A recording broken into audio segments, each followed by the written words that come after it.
دوستوں آج ہم سنیں گے 4 دوستوں کی زندگی پر بیتی ایک خوفناک رات کی کہانی، طوفانی رات پارٹ 2۔ سامنے ایک صوفہ تھا جسے پھٹے پرانے کپڑے سے ڈھکا ہوا تھا۔ دائیں طرف 60 کی دہائی کا ڈائننگ ٹیبل جس نے مٹی کا لبادہ اوڑھا ہوا تھا پڑا تھا۔ بائیں طرف ایک کمرہ تھا جس کو دیکھ کر کچن کا گمان ہو رہا تھا۔ ایک آہٹ وہاں سے مسلسل آ رہی تھی۔ گرج کی آواز نے اس آہٹ کو مدھم کر دیا۔ اتنی سنسان ہے یہ حویلی، آگے بڑھتے ہوئے تانیہ نے کہا۔ اچانک دروازہ بند ہونے کی آواز آئی۔ سب نے مڑ کر دیکھا، وہاں کوئی نہ تھا۔ یہ دروازہ؟ سحر نے کہا۔ اس کا چہرہ اس کے ڈر کو ظاہر کر رہا تھا۔ یہ حویلی 100 سال پرانی ہے۔ یہ سب دروازے جام ہو چکے ہیں، کب کھلتے ہیں کب بند ہوتے ہیں پتہ ہی نہیں چلتا۔ خیر تم اوپر جاؤ، آرام کرو۔ بوڑھا شخص کچن میں چلا گیا اور پھر 4 کینڈلز ہاتھ میں لیے واپس آیا۔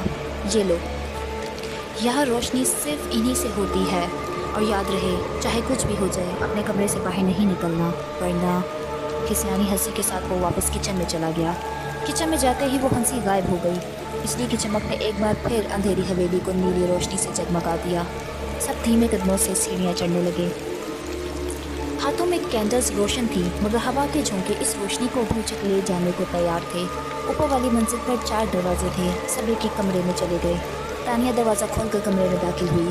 کینڈل کی روشنی نے اندھیر کمرے کو نیم روشن کیا۔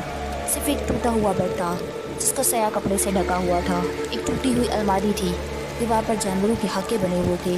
بجلی کی چمک ان ہاکوں میں جان ڈال دیتی۔ وہ سہمتے ہوئے بیڈ پر جا بیٹھی۔ اس کا جسم بھیگا ہوا تھا۔ اس کی نظریں الماری پر پڑی۔ اس نے کینڈل کو بیڈ پر رکھا اور الماری کی طرف مڑی۔ برسات نے اس الماری کو جام کر دیا۔ وہ اسے کھولنے کی کوشش کر رہی تھی۔ ایک زوردار جھٹکے سے دروازہ کھلا۔ آہ! الماری کھلتے ہی اس پر ایک مکڑا آ گرا۔ اس کو دیکھتے ہی اس کی چیخ نکل گئی۔ اس کا سانس پھول گیا۔ الماری میں جالے ایسے بنے ہوئے تھے جیسے سالوں سے اس کو کسی نے نہ کھولا ہو۔ ایک چادر الماری میں تھی۔ اس نے اسے اٹھایا اور اوڑھ کر بیڈ پر جا لیٹی۔ ایک کپ کپی سی اس پر تاری تھی۔ بجلی کی چمک، تند ہوئی ہواؤں کی آوازیں نہایت بھیانک ہوتی جا رہی تھیں۔ کھڑکی کی کھڑکڑ کی آوازیں اس کی نیند کو اچک لے گئیں۔ ایک چیخ کی آواز آئی۔ وہ ڈر گئی مگر اٹھی نہیں، لیکن پھر اس کو اٹھنا پڑا۔ قدموں کی آہٹ اسے سنائی دینے لگی۔ وہ ڈرتے ہوئے دروازے کے قریب گئی۔ کون ہے؟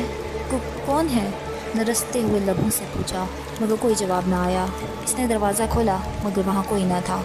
لمبے سانس لیتے ہوئے وہ آگے بڑھی مگر اندھیرے کے سوا کچھ نظر نہیں آیا۔ بجلی چمکی تو اس کی آنکھیں کھلی کی کھلی رہ گئیں۔ وہاں کوئی دروازہ نہ تھا۔ وہ دروازے جن کے ذریعے سحر، واجد اور ساجد اپنے اپنے کمروں میں داخل ہوئے تھے، سب غائب تھے۔ ساجد، واجد، سحر! وہ چلانے لگی۔ گرج چمک میں اضافہ ہوا۔ وہ واپس مڑی تو ایک جھٹکا لگا۔ اس کے کمرے کا دروازہ وہاں نہیں تھا، صرف دیوار تھی۔ وہ گھبرا گئی۔ ایک سایہ سا نمودار ہوا اور پھر آنکھوں سے اوجھل ہو گیا۔ ہر طرف اندھیرا چھا گیا۔ وہ چلانے لگی مگر وہاں کوئی سننے والا نہ تھا۔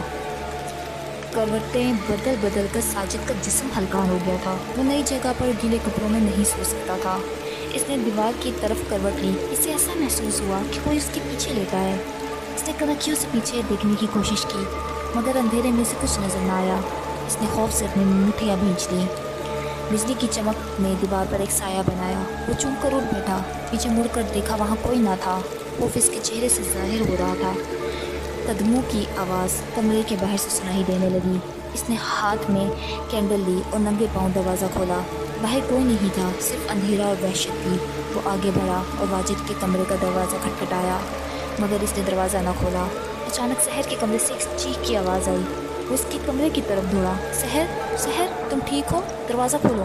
وہ دروازہ کھٹکھٹانے لگا مگر جواب نہیں آیا۔ چیخ بھی غائب ہو گئی۔ پراسرار خاموشی نے آ گھیرا۔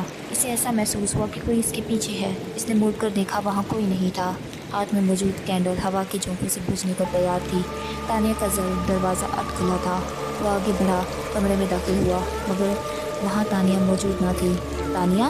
اس نے پکارا مگر اسے کوئی جواب نہیں آیا۔ وہ چلتے چلتے سیڑھیوں کی طرف بڑھنے لگا۔ کچن سے آہٹ سنائی دینے لگی۔ تانیہ، یہ تم ہو؟ اس نے نیچے جھکتے ہوئے پوچھا مگر کوئی جواب نہ آیا۔ آہٹ مزید واضح ہو گئی۔ وہ لرزیدہ قدموں کے ساتھ سیڑھیاں اترنے لگا۔ وہ ننگے پاؤں تھا مگر جب بھی وہ نیچے